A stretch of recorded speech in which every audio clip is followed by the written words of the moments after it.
Dodi Zulkifli ya. Baik, pada video kali ini saya akan ngebahas ada yang lebih penting dari sebuah logo ya. Itu juga menjawab pertanyaan, Mas Dodi tolong bikinin dong logo doang, saya butuh logo doang nih, pakainya besok gitu kan. Kenapa kita nggak mau nerima itu? Insya Allah teman-teman akan lebih paham kalau memahami semua anatomi visual identity ya. Karena visual identity itu bukan cuma logo, lebih dari itu. Ada sekitar 6 atribut lain yang perlu kita perhatikan, lebih penting dari logo. Dan kadang-kadang justru visual identity atribut yang lain inilah yang bukan logo yang membuat brand kita mudah ditemukan oleh konsumen, padahal bukan dari logo itu sendiri. Nah, atribut-atribut apa itu yang penting? Simak video ini sampai selesai, insya Allah teman-teman akan mendapatkan manfaat yang cukup luar biasa untuk mengembangkan bisnis dan brand teman-teman semuanya. Oke, kita bahas satu-satu ya. Anatomi visual identity. Yang pertama, logo itu sendiri. Yang kedua, ada super grafik. Yang ketiga adalah skema warna. Yang keempat adalah packaging structure design. Yang kelima adalah building design. Dan yang keenam adalah maskot. Oke ya, ini ada 6. Apa penjelasannya? Satu-satu saya bahas. Kita mulai dari logo itu sendiri. Kemarin saya udah pernah ngebahas nih di video sebelumnya ya tentang anatomi logo, bagian-bagian penting dalam logo. Tapi nggak apa-apa, ini akan saya bahas sedikit, nggak detail seperti di video sebelumnya. Kalau teman-teman mau lihat, dicari di YouTube atau Instagram, insya Allah teman-teman akan mendapatkannya. Baik, anatomi logo. Secara umum, logo dibagi menjadi 2 bagiannya ya. Yang pertama, ini yang disebut dengan logo type. Apa itu tulisannya nih? Tulisan NEMA ini adalah logo type ya. Kemudian, ada yang lupa nih, ada yang ketinggalan nih ya. Yang pertama logo type tulisannya. Yang kedua adalah di bawah tulisan NEMA ada tulisan brand plus identity, teman-teman bisa lihat ya. Ini disebut dengan penjelas atau deskriptor.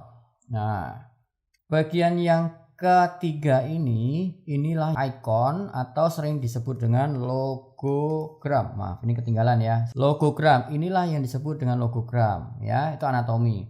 Nah, secara umum logo itu dibagi menjadi 3 tipe menurut versi NEMA ya. Kita hanya menggunakan 3 tipe ini. Kenapa? Menurut kita udah sangat cukup lah 3 tipe ini supaya brand teman-teman mudah dikenali dan mudah didapatkan ketika konsumennya mencari brand Anda. Oke, tipe yang pertama disebut dengan tipe wordmark. Apa itu tipe wordmark? Dia hanya logo type aja, hanya tulisan aja, dia nggak punya logogram. Ini seperti salah satu klien kami yang namanya Ponselia, teman-teman bisa lihat ya. Ponselia nggak punya logogram, nggak punya icon ya. Biasanya tipe wordmark ini yang diolah adalah jenis fontnya, oke ya. Yang kedua, disebut dengan pictorial. Pictorial ini ada logo type alias tulisannya dan juga ada logogramnya, ada ikonnya. Bisa difahami sampai sini? Saya lanjutkan. Tipe yang ketiga disebut dengan tipe abstrak. Tipe abstrak ini, teman-teman bisa lihat seperti logonya NEMA, di sini abstrak. Kenapa? Memang ada logo type dan ada logogram. Namun, apa bedanya pictorial dan abstrak? Kalau abstrak, logogramnya bentuknya abstrak. Hanya itu aja bedanya ya. Oke. Pertanyaannya adalah tipe mana yang tepat untuk brand saya? Apakah saya wordmark, apakah saya pictorial, atau saya abstrak? Itu ada analisanya. Bukan sembarangan memilih. Ya, oke ya. Ini karena ada analisanya. Benar-benar ada analisanya. Nah, bagian kedua visual identity adalah super grafik. Apa itu super grafik? Teman-teman coba misalnya nih, teman-teman menemukan brand ini di pinggir jalan. Kira-kira teman-teman bisa nebak gak ini brandnya apa? Oke. Kalau yang ini? Anda bisa nebak? Kalian bisa nebak? Oke. Nah, yang ini tadi Indomaret ya. Teman-teman sudah paham tadi. Yang pertama ada Indomaret.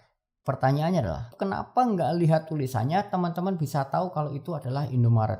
Karena teman-teman melihat, memperhatikan strapline 3 warna ini. 1, 2, 3, merah, biru, dan kuning. Teman-teman melihat ini, dan termasuk tiangnya ini, karena sudah identik punyanya Indomaret gitu. Strapline 3 warna ini yang disebut dengan super grafik. Biasanya menjadi penguat dari sebuah logo ya. Begitu juga dengan Alfamart. Di bawah tulisan Alfamart ada garis warna merah dan warna kuning, ini yang disebut dengan super grafik. Contoh yang lain lagi nih, misalnya teman-teman melihat yang begini, di sayap ekor pesawat Garuda, teman-teman bisa tahu kalau ini Garuda Indonesia walaupun tidak melihat tulisannya atau tidak melihat logonya. Ini yang disebut dengan super grafik. Saya ambilkan beberapa sampel punya klien saya ya. Nah, ini punya klien saya, dia bakery. Super grafiknya ada di mana? Ada di logo hati, bukan logo ya. Super grafiknya bentuk hati yang itu diambil dari logonya gitu. Nah, ini biasanya super grafik itu biasanya diulang di mana-mana. Supaya apa? Supaya lebih masuk, lebih teringat di benak konsumen. Di packagingnya ini teman-teman bisa lihat ya, packagingnya diulang-ulang super grafik ini. Itu kalau outlet bentuknya. Mas Rudi gimana kalau brand saya ini bentuknya produk bukan outlet? Nah berikutnya saya kasih lihat nih packagingnya. Ini salah satu klien saya, Karika Gemilang. Teman-teman bisa lihat mana super grafiknya. Super grafiknya adalah di warna kuning dan ada beberapa ornamen sketch buah karika. Teman-teman bisa lihat ya. Apa sih fungsi dari super grafik ini? Kenapa kok penting sekali gitu? Memang fungsi super grafik ini sangat penting sekali. Kenapa? Karena supaya mudah dikenali. Mudah dikenali dan mudah diingat oleh konsumen brand kalian. Kenapa? Karena siapa yang di sini sudah punya anak? Cung, yang punya anak. Oke, yang punya anaknya usianya 4 tahun. Atau anaknya pernah usia 4 tahun. Atau 3 tahun lah ya, nggak apa-apa. Ketika anak teman-teman belum bisa baca. Pertanyaan saya juga punya anak. Ini anak saya namanya Muhammad Idkon Zulkifli. Teman-teman bisa lihat. Ketika anak kecil belum bisa baca, tapi coba ditanyain, suruh membedakan Indomaret dan Alfamart bisa nggak? Bisa kan? Walaupun belum bisa membaca, tapi sudah bisa membedakan mana Indomaret dan mana Alfamart.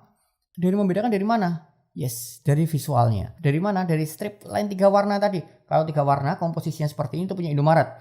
Kalau strip line-nya 2 warna, merahnya lebih banyak daripada kuningnya, itu punya Alfamart. Anak kecil bisa membedakannya. Kenapa? Karena bahasa otak manusia adalah bahasa visual.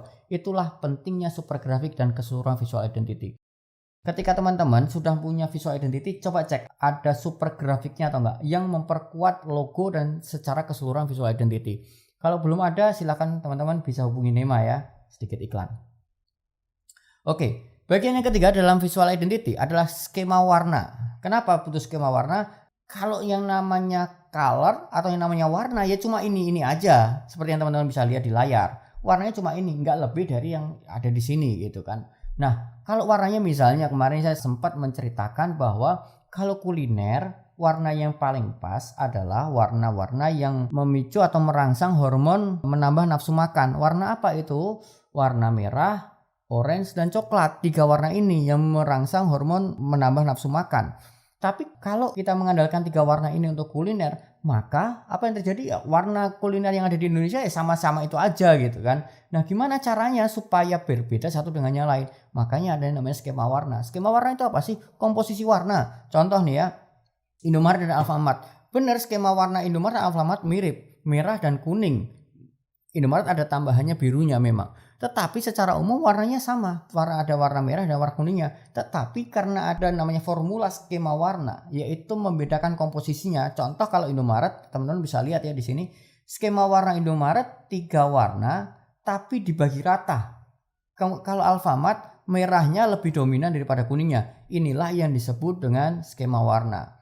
Saya pernah mendapat klien, saya nggak perlu sebutkan nama klien saya, consumer goods, minuman coklat lah ya pokoknya.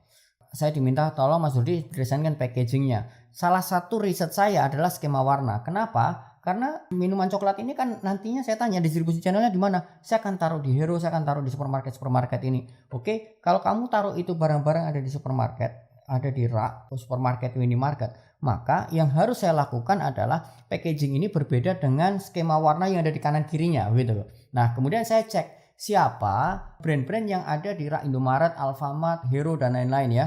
Kira-kira brand-brand ini kompetitornya. Yang pertama Delphi seperti ini. Kemudian skema warnanya gimana? Saya simplifikasi. Saya buat skema warna seperti ini. Kemudian siapa lagi? Van Houten. Ini kira-kira skema warnanya jadi seperti ini.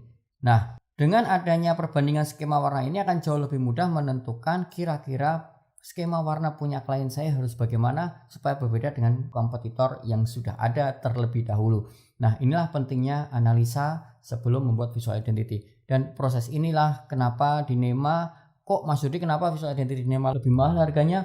Karena kami melakukannya dengan sangat hati-hati. Kenapa kami melakukan dengan hati-hati? Karena visual identity itu dibuatnya sekali, tapi untuk selamanya. Kalau Anda salah pilih agency, salahnya sekali dipakai untuk selamanya. Wah, kan tempat yang lebih murah. Ya, kalau kemudian Anda menemukan sebuah fakta yang membuat itu harus diganti, kan jadi mahal juga karena harus menggantinya lagi. Maka jangan salah pilih agensi ya. Kemudian yang keempat, bagian keempat visual identity adalah maskot. Maskot ini boleh ada, boleh enggak ya. Misalnya nih, teman-teman bisa lihat di sini ada McD dengan maskotnya namanya Ronald. Kemudian Indomaret dengan maskotnya namanya Sidomar. Dan KFC punya maskot juga yang namanya Colonel Sanders ya. Oke, poin kelima adalah packaging structure design. Apa ini? Poin yang ini adalah khusus untuk brand fast moving consumer goods. Ingat ya, nomor 5 ini untuk brand Anda dengan kategori fast moving consumer goods yang membutuhkan packaging sebagai brand recognition atau visual identity. Contoh misalnya ini Anda bisa lihat ada Pocari dan teh botol. Sebetulnya ini sudah saya bahas juga di video sebelumnya ya, tapi nggak apa-apa saya bahas sedikit lagi. Ini teman-teman bisa lihat bentuk botol teh botol dan bentuk botolnya Pocari. Bentuk botol mereka berdua ini mereka patenkan. Kenapa? Karena kedua ini bagian dari visual identity, bagian dari pengenalan. Bahkan pun misalnya Anda nggak ngelihat, ini misalnya ya tulisan teh botol itu dihapus, teman-teman bisa kenal itu botolnya siapa sih gitu. Walaupun nggak ada logonya, walaupun nggak ada namanya. Itulah pentingnya visual identity ya. Kalau dibuat dengan profesional, dipikirkan sampai sebegitu efeknya. Oke, saya lanjutkan. Poin kelima tadi packaging structure design, yang keenam adalah building design. Building design, bentuk outlet Anda itu bagian dari visual identity. Kalau recognition-nya, visual identity-nya Anda bentuknya outlet.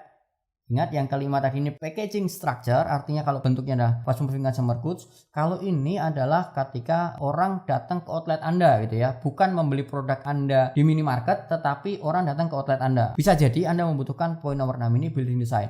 Contohnya apa sih? Holland Bakery.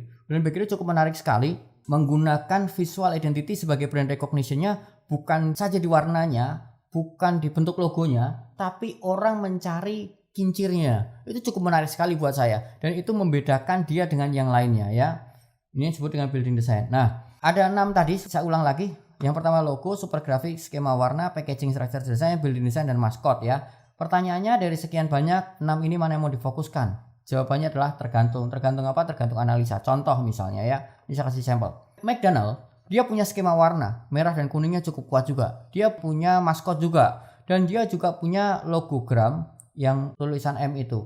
Nah, ketika saya lihat bentuk outlet building design dari McDonald ini nggak seragam semuanya. Semuanya nggak seragam. Ada sih beberapa yang seragam, tapi sebagian besar nggak seragam. Nggak ada patternnya untuk tampak depannya.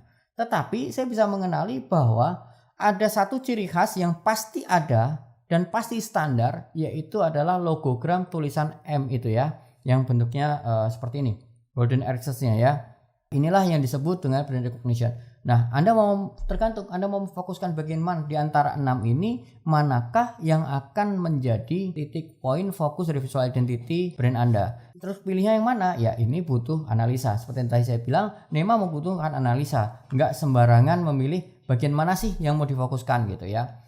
Kemudian teman-teman bisa lihat juga Holland Bakery memfokuskan bukan di warnanya, bukan juga di logogram. Benar ada logogramnya, tapi yang jauh lebih difokuskan adalah bentuk dari buildingnya supaya lebih mudah menemukannya.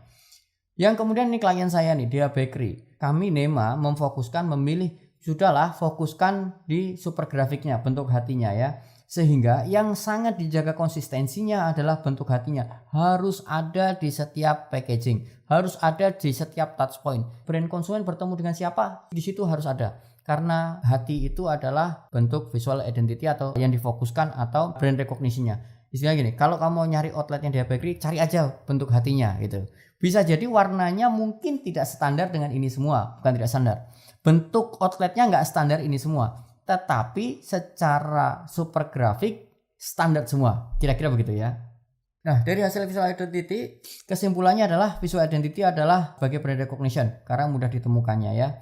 Ini tadi sudah saya sampaikan, Indomaret 3 warna ini sebagai brand recognition-nya, Dia Bakery adalah brand recognition di hatinya, dan Karika Gemilang brand recognition-nya ada di super grafik yang ini. Supaya apa? Supaya mudah ditemukan kalau konsumen mencari. Karena biasanya pikiran manusia itu otaknya adalah bahasa visual, bukan bahasa kata-kata, bukan kata-kata ya, tapi visual. Sehingga ketika misalnya saya sebut misalnya Indomaret, di pikiran Anda mungkin bukan kebayang tulisan Indomaret, tapi kebayang warnanya. Misalnya saya sebut dengan KFC, mungkin teman-teman nggak ngebayangin tulisan KFC-nya, tapi bentuk outletnya mungkin, atau bentuk tulisannya, atau ayamnya, atau apapun. Intinya adalah bentuknya visual. Contoh lain lagi misalnya gini, ketika saya sebut kalimat ini, uang gitu ya, yang tergambar di pikiran teman-teman bukanlah tulisan UANG, tetapi gambarnya uang itu sendiri. Itu mengapa pentingnya visual, karena bahasa otak kita adalah bahasa visual. Begitu teman-teman semuanya, video kali ini mudah-mudahan bermanfaat.